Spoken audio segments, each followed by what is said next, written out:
etorriak saio berri batera, gaur martxoak 25, asteartea, bi elkarrizketa berri izango ditugu. Alde batetik, Andoni eta Zuriñe izango ditugu, salaketa Nafarroatik datozenak. Beste egunean, hainbat kolektibok elkarretaratzea egin zuten, atzerritar preso hoien bergizarteratze duinaren alde, eta honen inguruan izango da elkarrizketa. Eta beste alde batetik, Izaskun Matak Polomarekin egongo gara, Katakrakeko kidea dena. Katakraken jardunaldiak prestatu dituzte martxoaren 27, 28 eta 29-rako Drag izenekoak, eta honen inguruan hitz egitera dator. Baina bi elkarrizketa hauekin hasi baino lehen goazen gure betiko edukiarekin.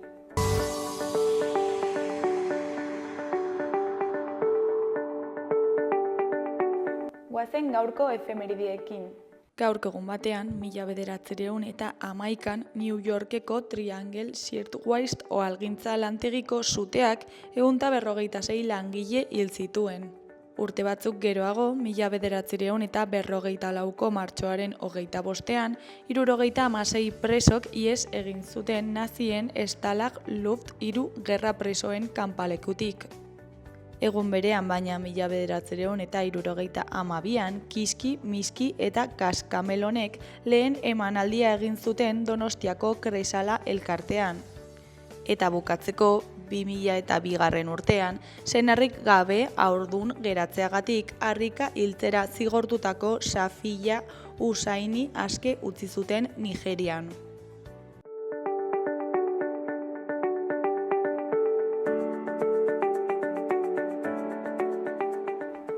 Errepasatu dezagun aste honetarako agenda. Asteartean, Artea izeneko antzezlana egongo da Gaiarre antzokian. Antzerkiaren nazioarteko egunaren kontura Gaiarre antzokian artea taularatuko dute. Airean jar dezake artelan batek adiskidetasun harreman bat. Jasmina Reza frantses dramagilearen komedia entzutetsu honetan pintura eztabaidagarri batek laguntasunaren oinarriak astinduko ditu. Ramon Agirre, Joseba Apaolaza eta Asier Ormaza izango dira oholtza gaineko protagonistak. Asteazkenean, Arrosadiako liburutegi publikoan, arratsaldeko 6etan, Arrosadia Euskarazko irakurketa klubak Ripleyren jokoa liburua izango dute aztergai. Tom Ripley sofistikatua eta perfekzionista da, artelanen trafikatzailea. Italiako herri txiki batean bizitzea erabakitzen du, bere maitale biolontxelistarekin, baina bere bizitzak korapilatzen zaio finantza arazoak etortzen direnean, eta orduan aitarengana jotzen du. Arratsaldeko 6etan Arrosadiako liburutegi publikoan. Ostegunean, Basa Jaunaren Irria izeneko ipuin kontalaria egongo da Atarrabiako kulturetxean, arratsaldeko 6:30. Virginie Albiraren eskutik ipuin kontakizuna 4 urtetik gorako txikientzat. Sarrera doakoa da eta gonbidapena hartu behar da saioa hasi baino 10 minutu lehenago. Arratsaldeko 6etan Atarrabiako kulturetxean. Larunbatean, arratsaldeko 7:30 Delirium Tremens eta Apoteke taldeen kontzertua egongo da. Totem aretoan. Delirium Tremens taldeak Totem aretoan joko du arratsaldeko 7:30. Oholtza gainean Bidelagun Apoteke taldea izango da. Sarrerak aldez aurretik 15 euro eta bertan 18.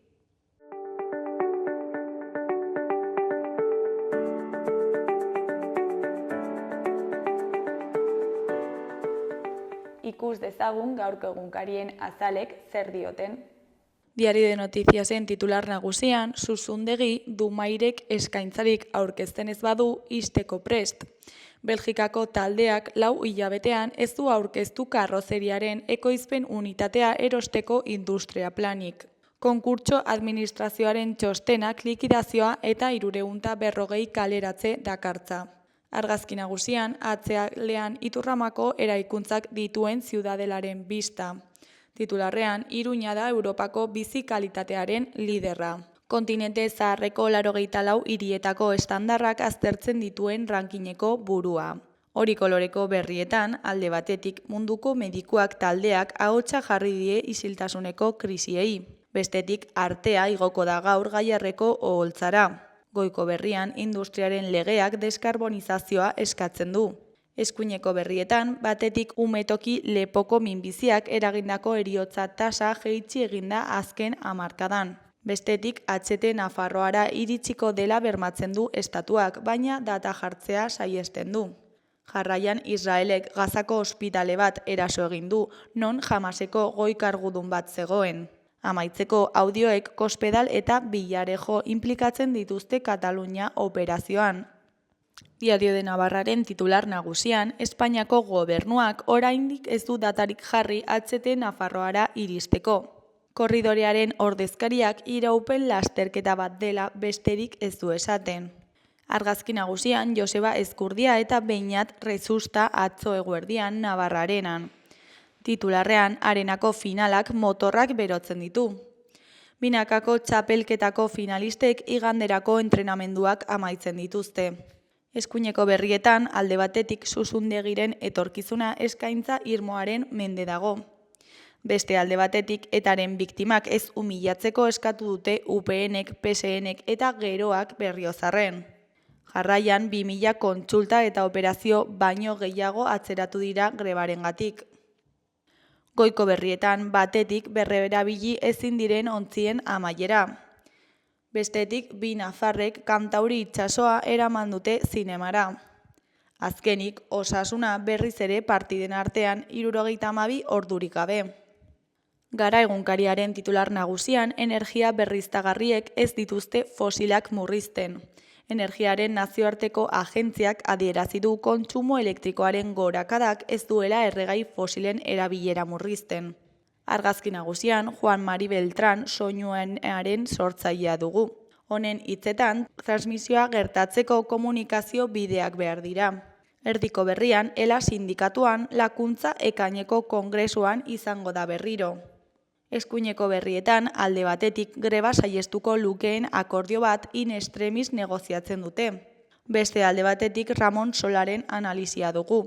Etari buruzko gezur masiboa, ez zen M11 hasi ezta hedabideetara mugatu ere. Beste alde batetik, Europar Batasuna Israeli neurriz jokatzea eskatzera mugatzen da Gazaren aurkako eraso masiboetan. Bukatzeko Joseba Ezkurdia aspeko pilotaria eta binakakoan finalistaren arabera, 2 urte goraberatsu eman ondoren gogotsu eta konfiantzaz nago. Berriaren titular nagusian, IEAk ohartarazi du bero boladengatik energia kontsumoa handitzen ari dela. Energiaren nazioarteko agentziaren arabera, iaz gehiago jozen erregail fosiletara aire giratutako argindarra lortzeko.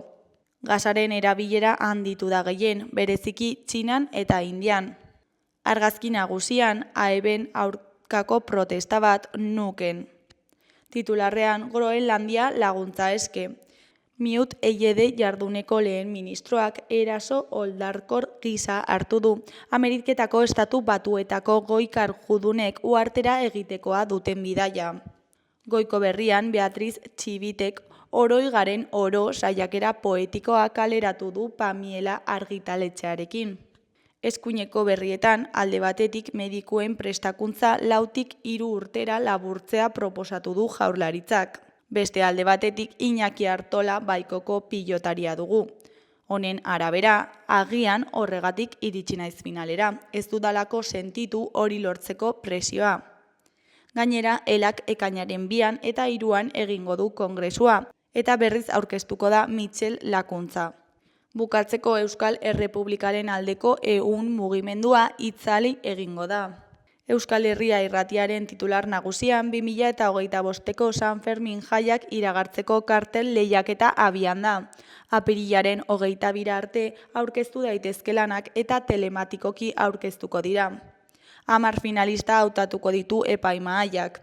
Saridunak 5.000 euroko saria jaksuko du eta beste 9 kartelek 500 eurokoa.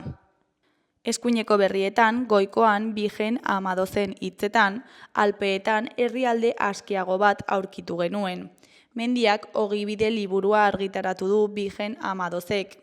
60. hamarkadan familiarekin Alpeetan bizitzen egon zeneko 4 urteetako oroitzapenak bildu ditu. Behekoan Ramon Agirreren hitzetan, adiskide arteko gatazkena oso gai unibertsala da. Txalo produkzioak taldeak artea antzelana taularatuko du gaur 8 Gaiarre antzokian.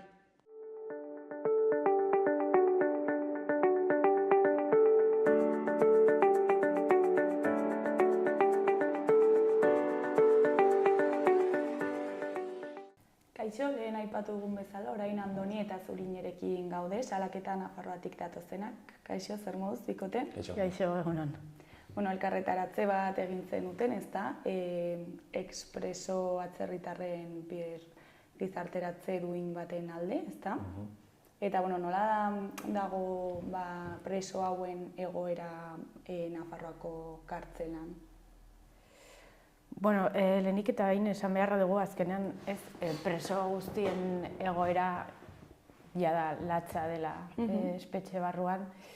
Baina, bueno, atzerritarren kasuan hitz egiten dugunean azkenean ulertu behar dugu askok agian bakarrik daudela, hemen, eta ez daukate nolabaiteko sostengurik beren prozesua ulertzeko edo eta familia dutenak hemen azkenean espetxeak edo bere funtzionamendua inoiz ez digute azaltzen, ez? Orduan ja jartzen garenean pertsona atzerritar baten azalean beste lurralde bateko espetxe batean egoteak nolabaiteko ez ezagupen hori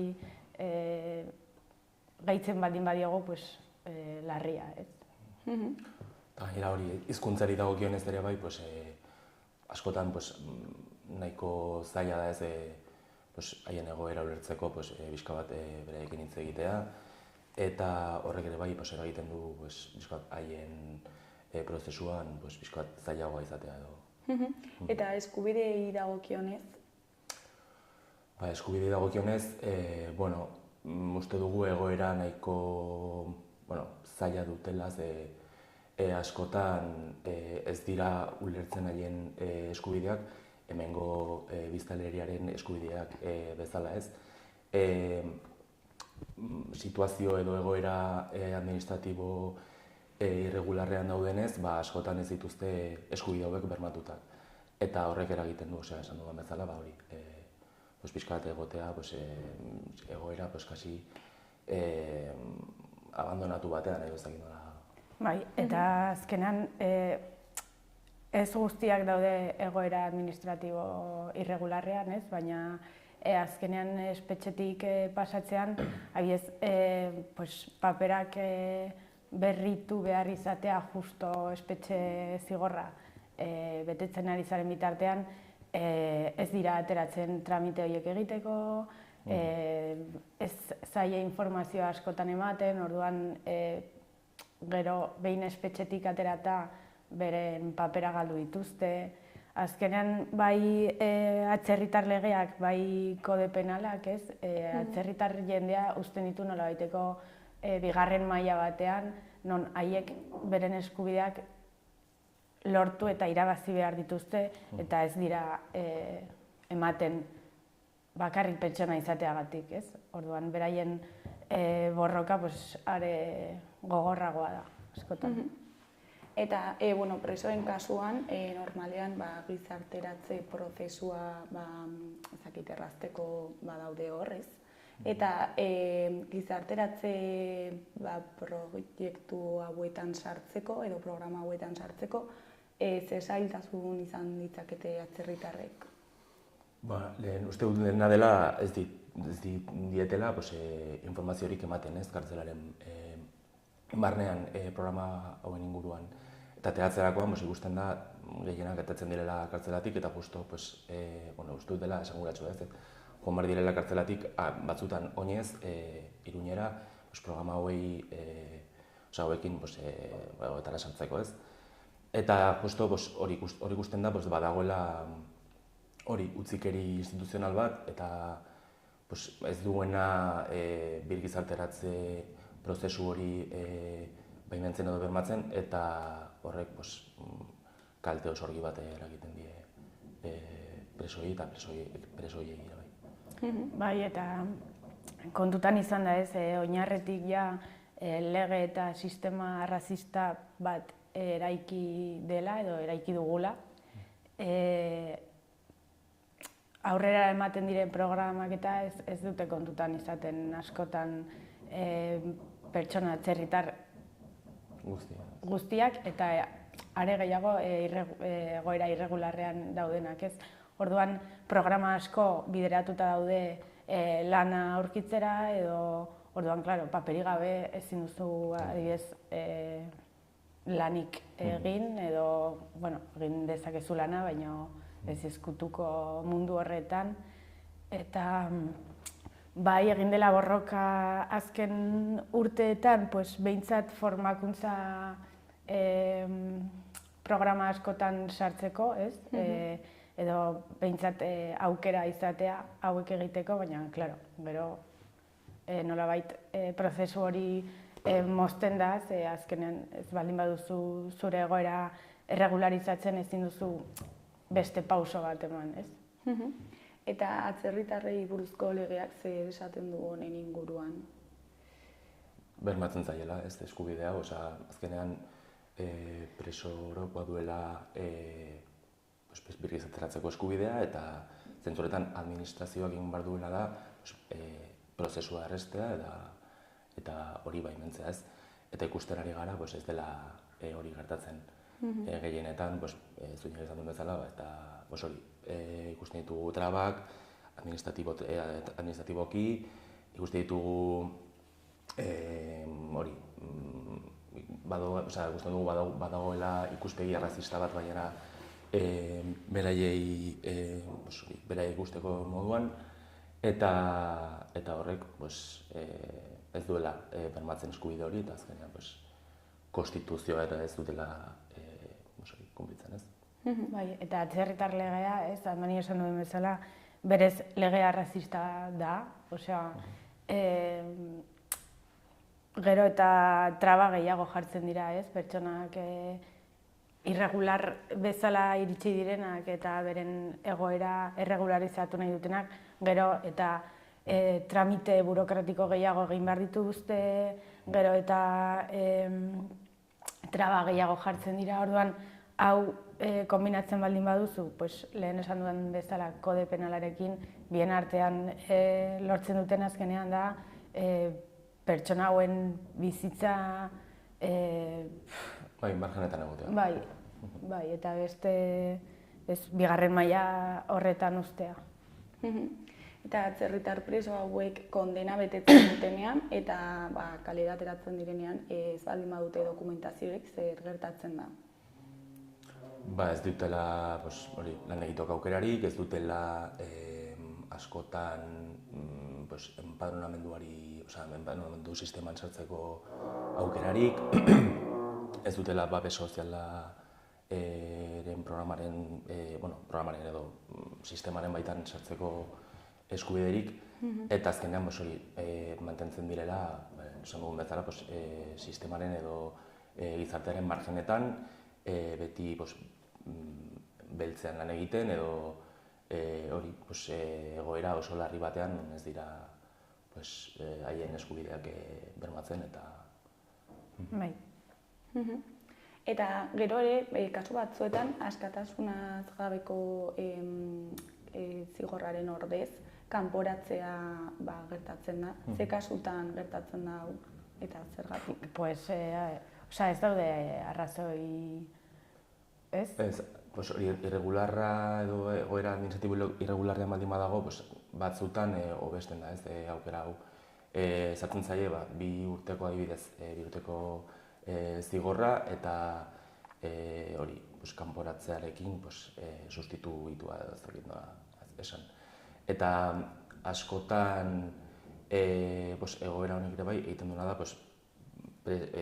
espetxean dauden bitartean, egotea beti pendiente ea etorriko diren ere bila kanporatzeko, ez? Eta, hori ikusten da,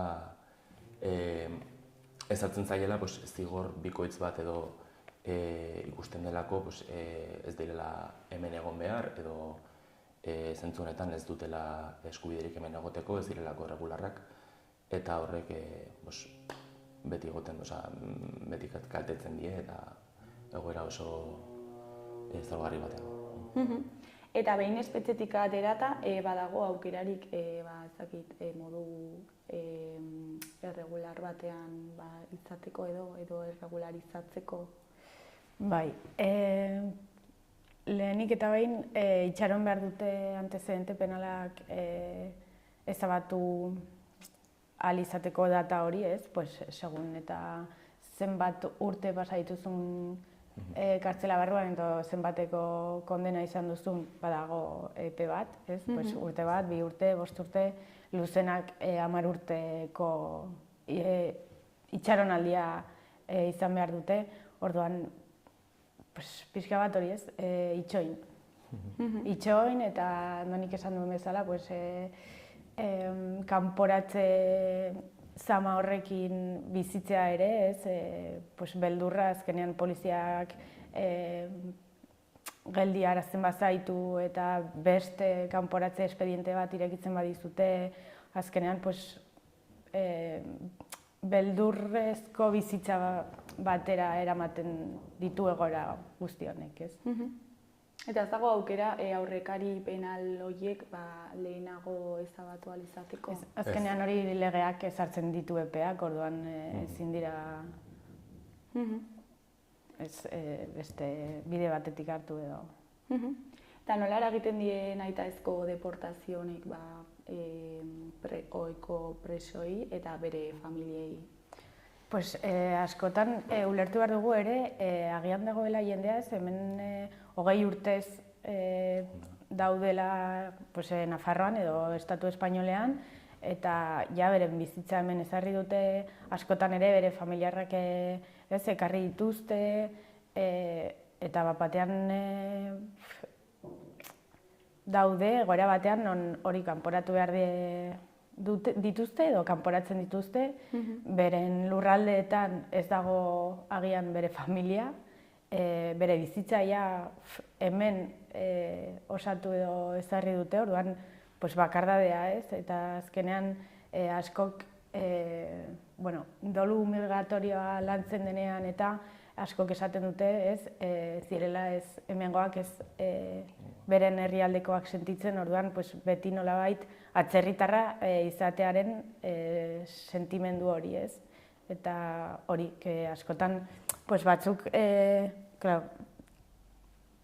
kasun bezain pertsona daude ez, orduan batzuk bai daramate hemen hilabeteak edo 2 urte, urte bat, baina hori esan dudan bezala askok agian 20-30 urtez egon dira hemen, beste batzuk hemen jaio dira, baina ez hemen jaiotzeagatik ja nafartarra edo espainola edo euskal herritarra zara, orduan nahiz eta hemen jaio, ikusi ditugu kasuak non kanporatuak izan dira eta... Eta honekin lotuta, badaude ere kasuak, adibidez, badago familia bat, daukana seme bat kartzelan. Semea kanporatzen dute eta horrek behartzen du familia guztiari bai kanporatuta izatera, ze ez daukate nolabait ezin dute seme hori bakarrik utzi bere egoera oso larria delako edo ez dakite adibidez. Ez dakit, kasu, baina hori beti badago hori zigor bikoitz hori mahai gainean, ez? Ze azkenean familiek ere bai badute lotura bat, ulertzen den bezala haien familiarekin eta beti notatzen hori da kanporatzen dituzela guztiak. Albo kalte bezala edo. Eta egoera hau honi buelta emateko, ze neurri proposatzen dituzue? Ze neurri aldaketa? Atzerritar legearen abolizioa. Eta, bizkat niretzat edo bintzat, salaketaren iritziz, babes soziala sistemaren indartzea ez. Ze azkenean horrekin ere bai badugu, edukiko dugu tresnak egoera hauei aurre egiteko. Bai, eta diskurtsoa arrazista horiek ere abolitzea eta nolabait aurre egitea, ez? Azkenean, esan dugun bezala, denok pertsona gara eta ez beste lurralde batean jaiotzeagatik zure eskubideak are gehiago borrokatu behar dituzu. Azkenean, eskubideak eta legeak denontzat izan behar dira, berdin, eta, esan duen bezala, atzerritar legearen abolizioa edo behintzat hausnarketa bat jarri behar dugu mahai gainean, ze uzten ari ditugu pertsonak egoera batzuetan. Oso gogorrak direla, bai. Eta atzerritar lege horren abolizioaren erantzunkizuna nork dauka? Gobernu zentralak. Eta Nafarroako gobernuak badauka honetan erantzunkizuna? Berez, salaketatik egin den aldarrikapen historiko bat izan da hori konpetentziak asumitzea. Behintzat, gure lurraldean, pixkat, hori, esan dudan bezala, tresnak ukitzeko lan hobe bat egiteko edo behintzat ekiritzeko ez atzerritar lege honek dakarren kaldea. Ze orain, espetxeei dagokionez ez dauka erantzunkizunik, ez da kudeaketan, ez da... Ez, 2021 lortu ziren osasun esparruko konpetentziak, eta guk lan egiten dugu justo horren bidean ez, lortzeko konpetentzia guztiak eta eukitzeko gaitasuna, esan duen bezala, hemen pixkat gehiago lan egin ahal izateko eta kirurgikoki hobe lan egiteko gai. Eta Nafarroako gobernuarekin hitz egin duzu, prest daude eskumen horiek eskatzeko? Prestutasunari dagokionez ez dakagu, nik ez daukat pentsat norentxe bertan zein den haien egoera edo. Baina bai beti aldarrikatu dugula hori, eta behintzat mahai gainean dagoela bai. Gainera, hemendik gutxira aterako dugu informe bat, nun ondorioetan edo behintzat beti egin dugun bezala aldarrikatzen da behar hau, eta uste dugu jarri behar dela mahai gainean eta indartu behar dela ez autu hori. Eta gizartearen kontzientzia gai honekiko nola ikusten duzue? Azkenean beti ez espetxearen inguruko ingurua ez pixka bat ez ezaguna da denontzat, ez? Baina jartzen garenean atzerritarren kasuan eta hausnartzen eta hori esan dudan bezala, gero eta diskurtsoa arrazista gehiago ez ikusten ari ditugu, gero eta gorroto diskurtso gehiago, orduan,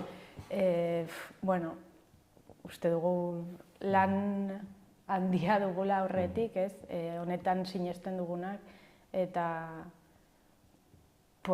kontu handiarekin ibili behar garela azkenean, ze ari digute saltzen pixka bat, ez, besteak, nola baiteko gu eta besteak, orduan beste horiek dira, bai espetxe kasuan, ez, beti daude hor txarrak edo gauza txarrak egin dituztenak edo beste horiek, eta hori luzatzen ari da eta atzerritarre jendea ere ikusten edo bultzatzen ari da nola baiteko ikuspegi hori beste horiek, ez? Guri, nolabait esan da, gertatzen zaiena guri inoiz ez zaigu gertatu behar. Eta azkenean eskubidez ari gara hitz egiten eta edozein momentutan eskubide horiek galdu alditugu guk ere, orduan. Beste maila batean jartzen dituzte. Bai. Pixka bat, hori ez, kolektiboki bereizketa hori eginez, lortzen duzu jendeak ez... Deshumanizatzea. Bai, eta borrokak azkenean bereiztea, ez? Osea, jendeak oso urrun sentitzen ditu, ez? Bai, Bai. eta justoren gainera bukeleren ereduarekin eta mundu mailan dagoen egoerarekin ikusten ari da ikuspegi punitibo hori indartzen ari dela. Krisi egoerarekin lotuta ere bai. Eta horrek beldurra ematen du, ze azkenean hori nork esaten zuzuri ez dutela hori zurekin egingo, zure burua ikustu zu beti, berak esan dut bezala, kartzelatik kanpo, baina, gertatu etzaizu, ez dakite, etorkizun batean agian autoritarismo egoera, ez dakit, txarrago batean, zu ere biktima izatea, sistema penal honen biktima izatea, eta horrek dakarrena ez da inondik inora ona, inorentzat. Eta gizarte gisa ere bai hausnartu behar dugula gehiago, zein den kartzelaren papera ez dakit sistema honetan, zein den zeintzuk diren kartzelak ezartzen dituen zigorrak, nola kudeatzen den zigorraren kultura hau eta nola eta zer esaten duen kultura horrek gure ikuspegiaz edo. Bai, eta hausnarketa pertsonalak ere egin behar ditugu, ez? Askotan diskurtso horiek ez naiz arrazista, baina, ez naiz, baina, eta azkenean askotan entzun dugu, pues si han cometido un delito que se vayan a su país, no? Eta, osea, hori askotan entzun dugu, gero eta gehiago ez, ari da horrelako gauzak esaten, orduan baita hausnarketa pertsonala bultzatu behar dugu. Eta nola kokatzen garen ez gu egoera horren aurrean. Gainera, ulertzen da askotan, eta barkatu, hori, que se vayan a su país horrek lagunduko duela, ez dakigu zeinean egoera hobetzera, ez? Eta hori, nire ustez behintzat da, pixkat zaborra, edo zuk uste duzun, zaborra denaren hori kanporatzea, eta beste batzuek zaborra hori eukitzea, zu garbia egoteko. Zaborra eta garbitasuna ulertuta pixkat testuinguru honetan. Eta hori epe luzera ezin da, da babes ezina, azkenean ze egon barzara beti miseria esortzen periferian, gero miseria hori bueltatuko zaizu berriro ze emigrazioa emango da kasu guztietan, eta beti egon barzara bukle horretan, ez? Kanporaketa, migrazioa, kanporaketa migrazioa eta diskurtso hori edo diskurtso arrazista eta punitibista hori indartzen. Eta epe luzera horrek ez dauka zentzu askorik inorentzat. Argi dago lana dagoela, gizartea beren sensibilizazio horretan. Eta zuek ezakit programaren bat edo ekimen bat aurrera eraman duzu salaketatik, hau gizartea sensibilizatzeko? Bueno, berez, gure lana ez,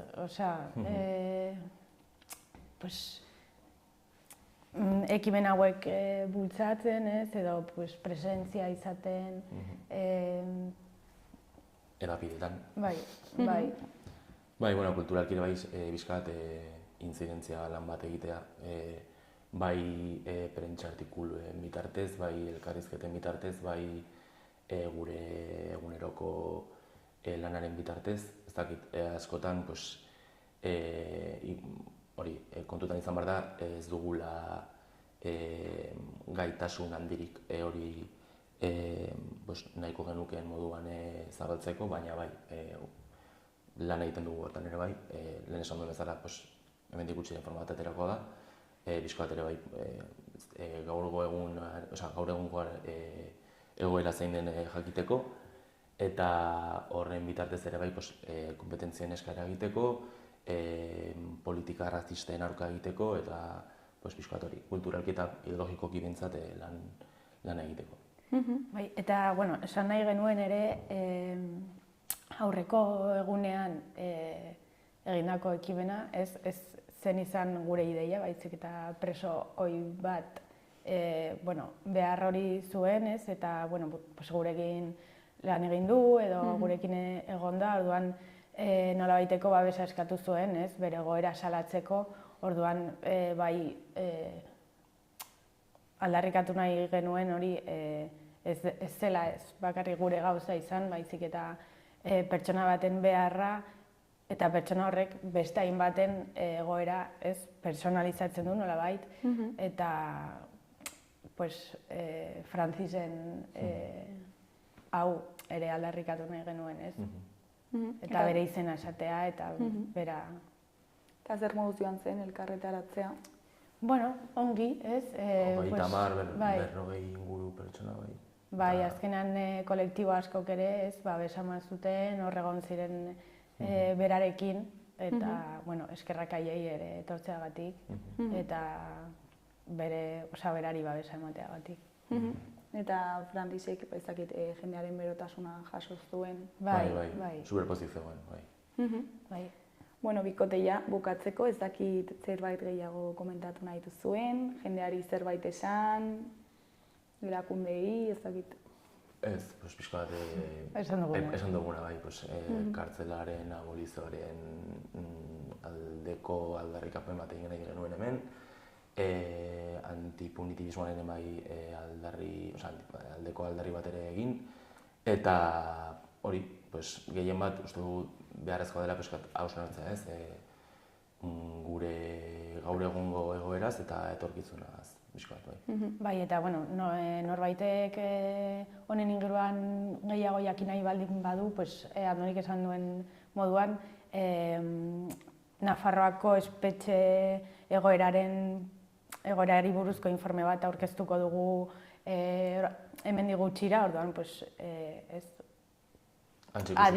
bai, eta adi egotea nahi baldin badute parte hartzeko, eta hori. Eta igoko duzue sare sozialetara? Bai, supongo, lehen aurkeztu behar dugu Nafarroako Parlamentuan, eta hori behin amaituta, hasiko gara ere bai pixko bat difusio kanpaina bat egiten, eta difusio kanpainaren baitan argitaratuko dugu gure webgunean eta ere bai sare sozialetan.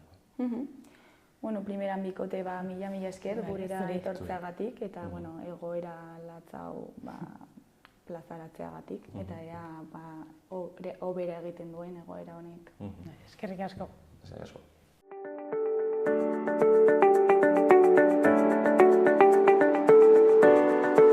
Gaurko eta biharko eguraldiaren iragarpena ikusiko dugu orain. Gaur, asteartea, giro motel eta bustia izango dugu. Tarteka euria egingo badu ere, zaparradak atzokoak baino ahulagoak eta tartekatuagoak izango dira, eta bereziki kantauri isurialdean botako ditu. Mediterraneo isurialdean euri gutxi egingo du eta Nafarroa hegoaldean hodeitza zulatuago egongo da.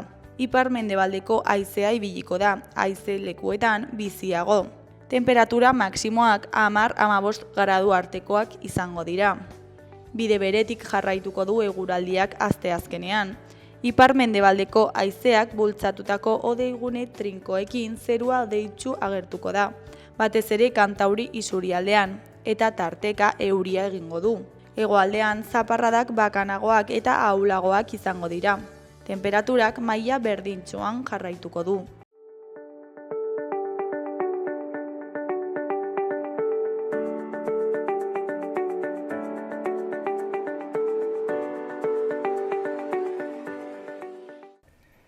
Kaixo, lehen aipatu dugun bezala, orain Katakrakeko kidea den Izaskun Matarekin gaude. Kaixo, zer moduz? Kaixo, ongi.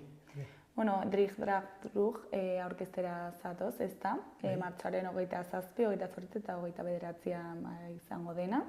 Eta, bueno, zer da Drich Drag Drug? Kontatu iguzu pixka bat. Bale, mi esker aukera emateagatik lehen. Eta jardunaldi batzuk dira.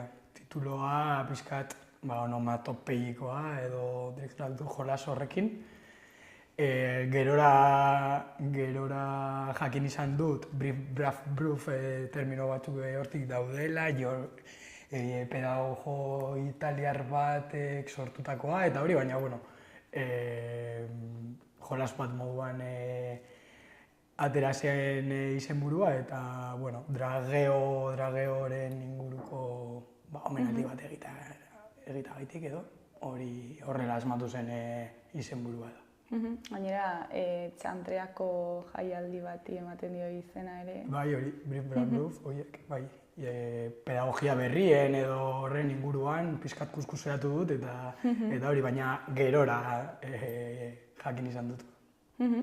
Eta duela 2 urte egin zenuten transfeminismoa denon kontua da, jardunaldiei jarraipena emateko, aurten ere egin duzu, ezta?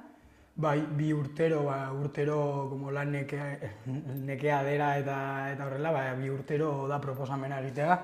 Aurrekoan esan duzun moduan, transfeminismoa denon kontua da, izan zen izenburua edo, denon kontua da Bell Hooksen izenburu batetik dator, feminismoa denon kontua da, gero Gloria Trujillo uste dut lo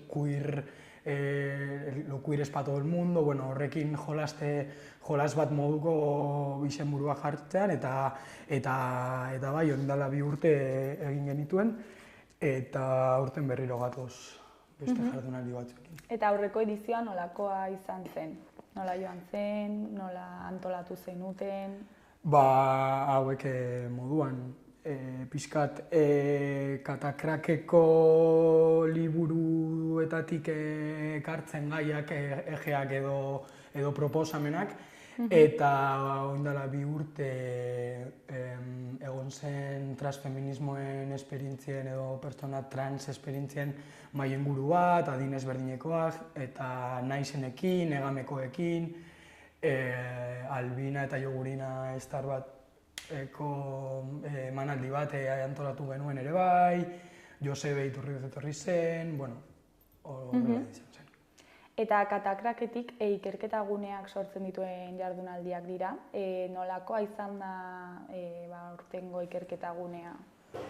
Ikerketa gunea, ez dakit, igual, 3-4 urte darama Katakrakeko beste area edo beste parte bat moduan bezala jaio zen, eta jardunaldi, beste kide baten jardunaldi txiki bat daukagu bideratuta horretarako, baina gero kolektiboaren beste partaide batzuekin antolatzen duguna da, guztiz autonomoa edo horrela bai, programazio bat egiten dugu, adibidez beste kurtso batzuk orain ari dira egiten 2. saio bat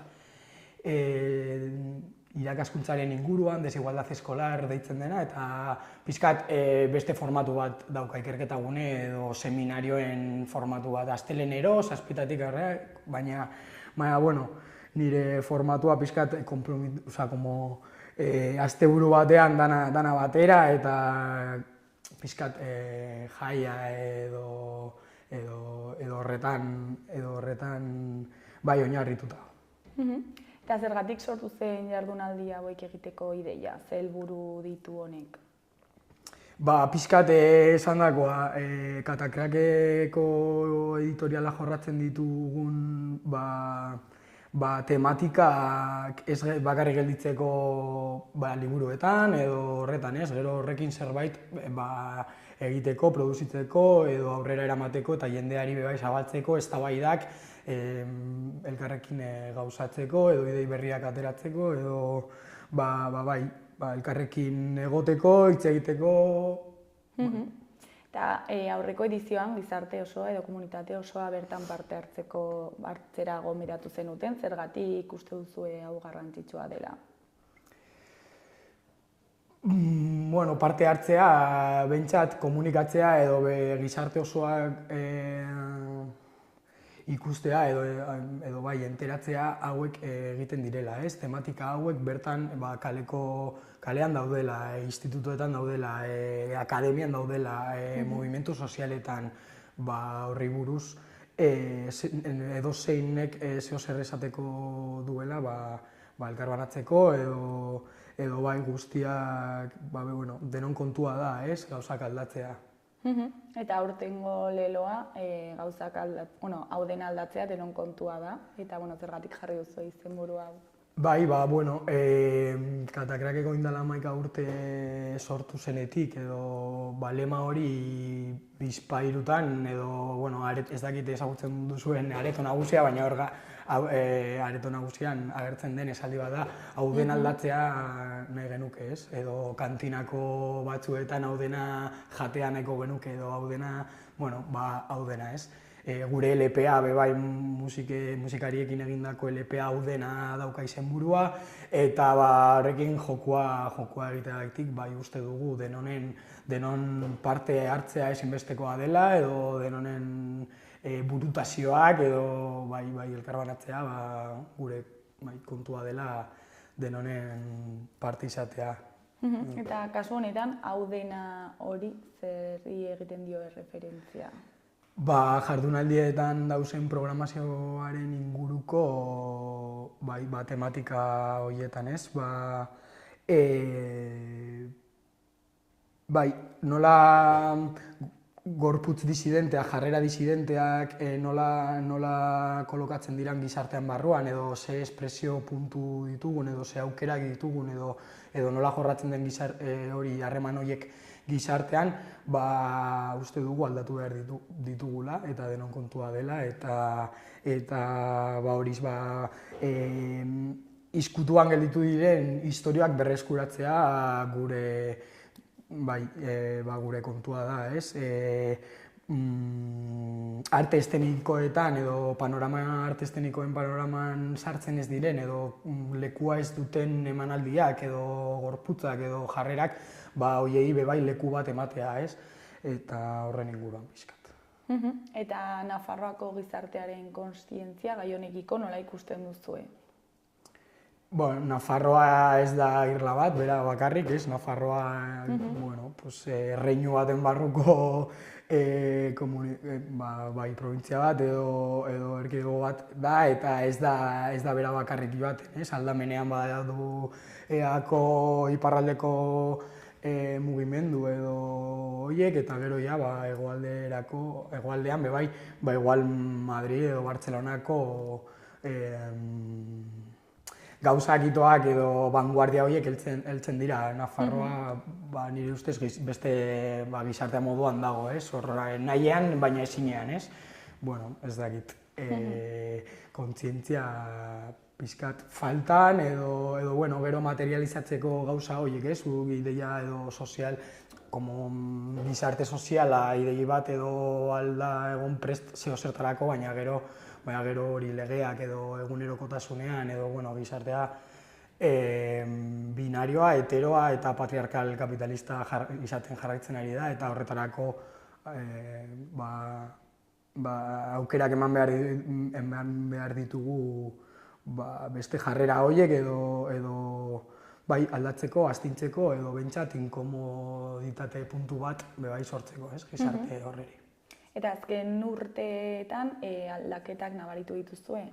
Zakit espazioei dagokionez, jendearen jarrerari dagokionez?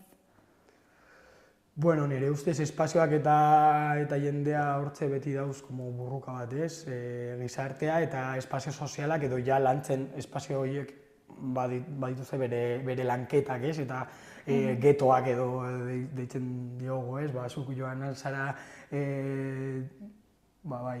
espazio batera eta dana ongi egon, baina espazio komodo eta horretik ateratzen zarenean hor ikusten da violentzia, hor ikusten da gizarte horren inkomunitatea, oraindik zure gorputza edo zure gizartea okupatzeko moduan, ez?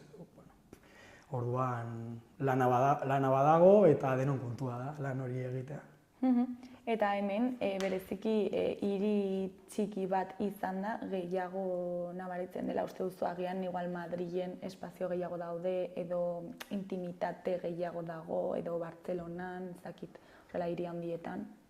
Tamainaren aldean, ez? Nire ustez hemen azkenengo urteetan eman dela igual instituzionalki aurrera pausu txikiak, ez? Baina bebai atzeraka, ez? Hor dago eskola kasua, arroturen dinero publiko murrizketa, burladako uste dut udalak bai egiten dituela gauza potenteak edo espazio horiek emateko bai travesti auzia inguruan, Egameko kideak hortze daude oindala 40 urtez lana egiten, Marikaroa jardunaldiak antolatzen dituzte, Plazeratu kolektiboa sartu da jai espazio edo jai eremu musika eremu horretan bai beste aukera edo beste formatu bat eskaintzeko, Albina gaztea bai etorri da.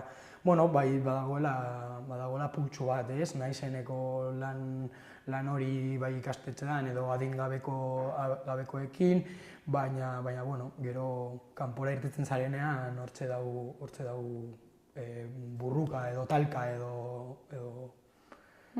Eta ere, kanpora joateko joera ikusten duzu normalean?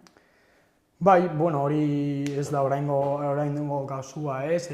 Jo que se 50ko hamarkadan, 60ko hamarkadan, berriro gertatu zen 80ko hamarkadan, eta ez nire ustez badagoela jende bat edo pertsona batzuentzat Iruñerria oso txiki gelditzen zaiola, eta Madrilen eta Bartzelonan agian, edo igual incluso Berlin edo Pariseko hiri horietan lortu daiteke beste forma batean bizitzea edo egunerokotasunean talka horiek ekiditzea, ez? Baina bueno, beti egongo da eta badaudela bai hemen, bai hiri handietan edo espazioak badaude, txikiak edo handiak, baina bueno, gero gizartea berdina. Eta uste duzu, hau ezakit, jendea kanpora joaten denez, hemen geratu nahi den jendeari kondenatzen diola espazio gutxiago izatera. Igual hemen geratuko balira, ez dakit denen artean igual espazio horiek sortzeko erraztasun gehiago izango luketela. Claro, hor dau kontua, denon kontua dela edo bakoitza berea salbatzen badu, ez? Edo kondena ez dut uste kondena. Jende gitziago dauenean, gauzak como astiroago, landuago egiten dira edo samurragoak edo gozoagoak edo, bueno, gero zu pertsona individual moduan zure evoluzioa nahi baduzu eta horrekin kontent bazaude, igual, joaten zara, hasten zara, baina, bueno, komunitate hori nola sortzen da, gizarte aldaketa hori nola ematen da, ez? Nik ustez elkarrekin egiten direnean edo hemen gelditu altzara eta beste kolektibo, ez zure kolektiboa, ez subjektibitate identitario hori, en plan, ni bakarrik nireekin, ez? Baina nireak aldatzeko beste, bueno, ez, como tipularen kapa horiek niretzat beharrezkoak dira eta, bueno, kondena ez nuke esango. Beste aukera eta ezberdin egiteko aukerak zabaltzen direla, bai zu individual moduan joatea edo hemen gelditzen dena. Eta jardunaldietara bueltatuta, aurtengo edizioa helburu zehatzak markatu dituzue? Zehatzak helburua hori lehen esan duan moduan, seminario bat edo kurtso akademiko bat, igual nahi duela galdera bateri erantzuna emateko, ere egingo dugu, ez dakiz errekin. Baina, bueno, helburu zehatza niretzat da espazioak okupatzea, denon artean zehozer ateratzea eta gozatzea eta ongi pasatzea, sobre todo, eta izkutuan gelditu diren historiak edo entzuten ez diren ahotsei leku bat ematea eta gutxi gehiago. Eta zer da aurkituko duguna edizio honetan? Zer da pixkat programazioa?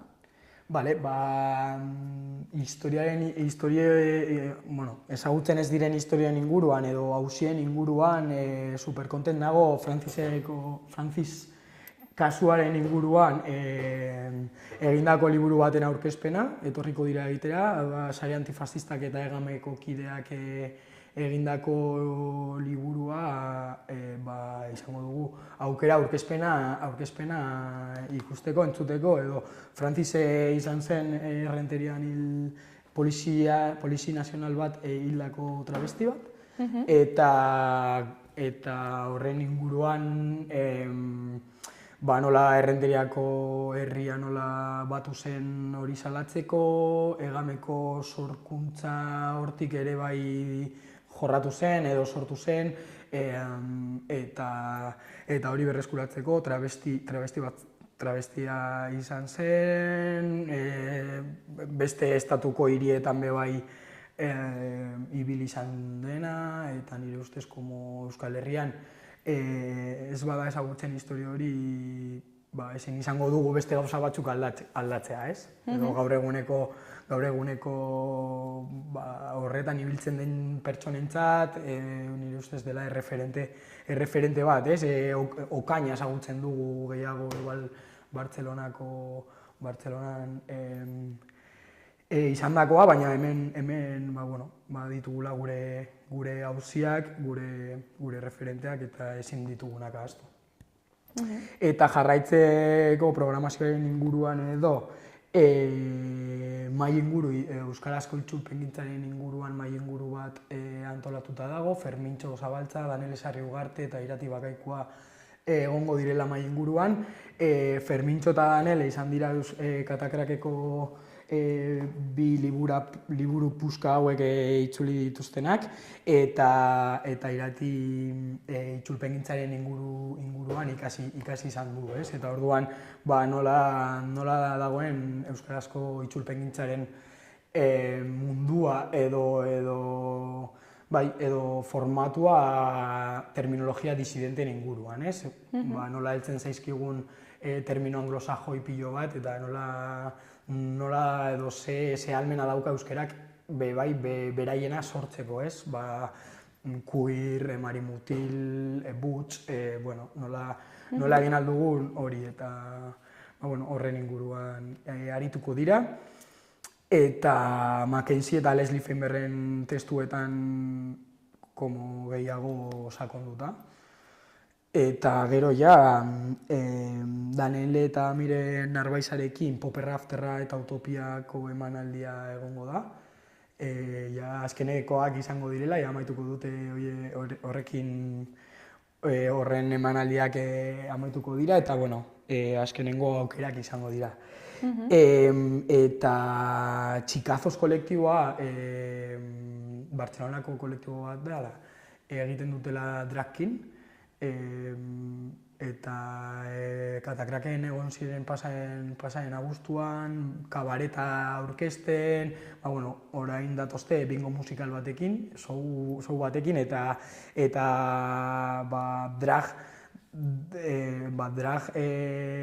drag hauzia bebai nola kokatu alden, ez? Ez da bakarrik travestismoa, ez da bakarrik espektakula, baizik da nola beste generoaren espresioa, maskulinitatearen espresioa, baina beste modu kritiko eta radikal batetatik nola ulertzen duten haiek azalduko dute, baina bebai bingo musikal batekin eta Katakrakeko kantinako pintxo gozoekin egongo den bermuta.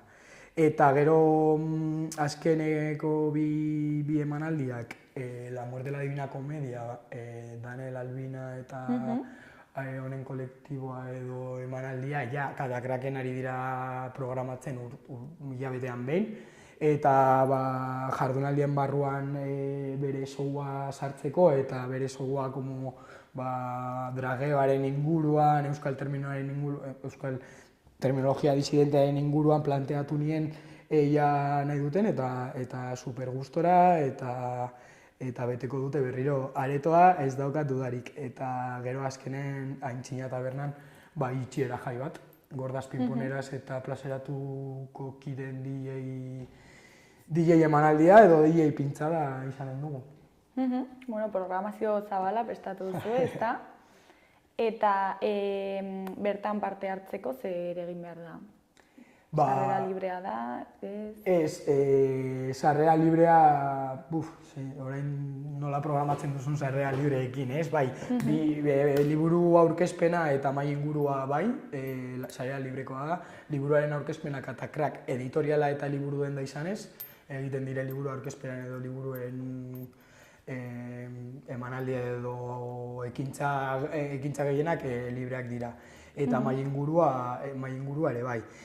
Gero beste guztiak sarrera bitartez, inskripzio, sarrera bitartez, bizpahiru presio aukera, doaintza edo politikoa, osoa eta prekarioa, Katakrakeko Sofix bazkidea bazara edo hori, bai, murriztua, ez? Baina, bueno,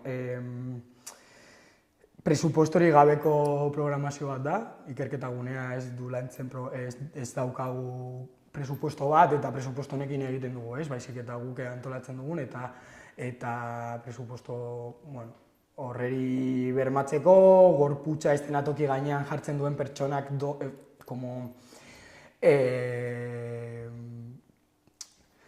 bai, pues, como beraiek merezi dutena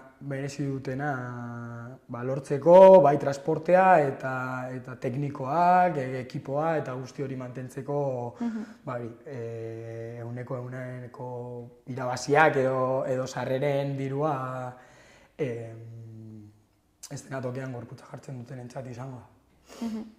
Osa, pizkat gastuak ere... Bai, gastuak, presupuestoa, teknikoa eta bidaiak. Bartzelonatik datoz, Donostitik datoz, eta hori webgunean, Katakrakeko webgunean, ikerketaguneko atalean, Drekdakduren programazio guztia aurkituko duzue, gero bebai kantinan eskuz eskukoak eta efektiboan lortzeko aukera bebai dago, osoa, ala emanaldi bakoitzeko sarrera propioa eukiko dute aukera hartzeko.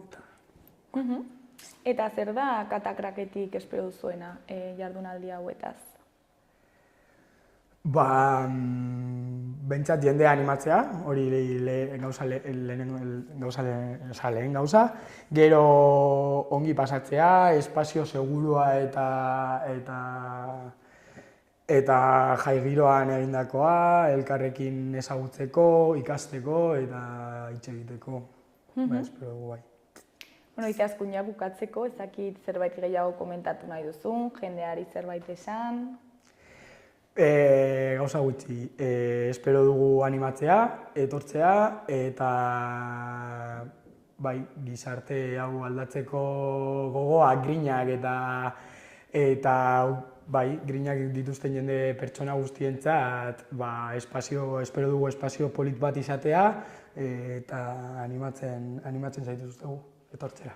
Bueno, Izaskun, mila esker gurera etortzeagatik eta zuen jardunaldiak eta egoera hain ondo azaltzeagatik eta ea zer moduz joaten diren azkenean, espero dugu parte hartze handia izatea. Eskerrik asko.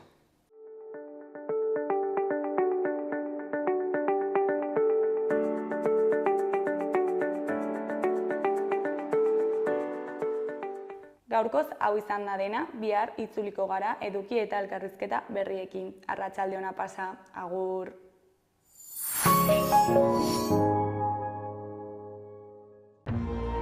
Gobierno de Navarra. Nafarroako gobernua.